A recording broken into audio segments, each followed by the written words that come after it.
So, having pretty much established from not the only scriptures in the Bible that Jesus is God and that God is a Trinity, we can look at interesting passages. Where is it now? About the Lord Jesus himself. Zechariah is where I'm going to. Now, chapter 12, just start at verse 7. And the Lord will give victory to the tents of Judah first, that the glory of the house of David and the glory of the inhabitants of Jerusalem may not be exalted over that of Judah.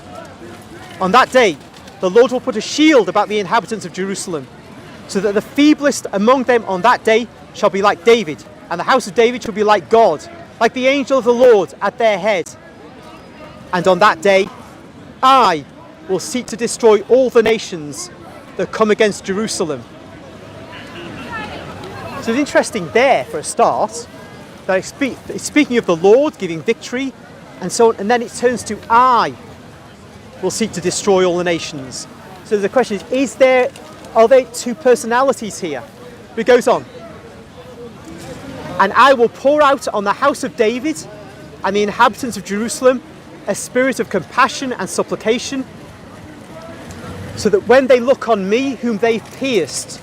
Now here it says him, but in the King James, and more accurately, and the King James is a bit more accurate than this at times, it says me. So when they look on me whom they've pierced, they shall mourn for him, as one mourns for an only child, and weep bitterly over him, as one weeps over a firstborn. So, we have this suggestion in Zechariah that God is going to be pierced by people on earth. But how is that possible? God is a spirit. And so Zechariah himself may or may not have understood this, but he saw it and reported it. But it's only when Jesus comes and he's pierced through his hands and feet, and then the spear pierces his side, that we can see what Zechariah is getting at. But this me, whom they pierced, is the one who is going to seek to destroy all the nations that come against Jerusalem.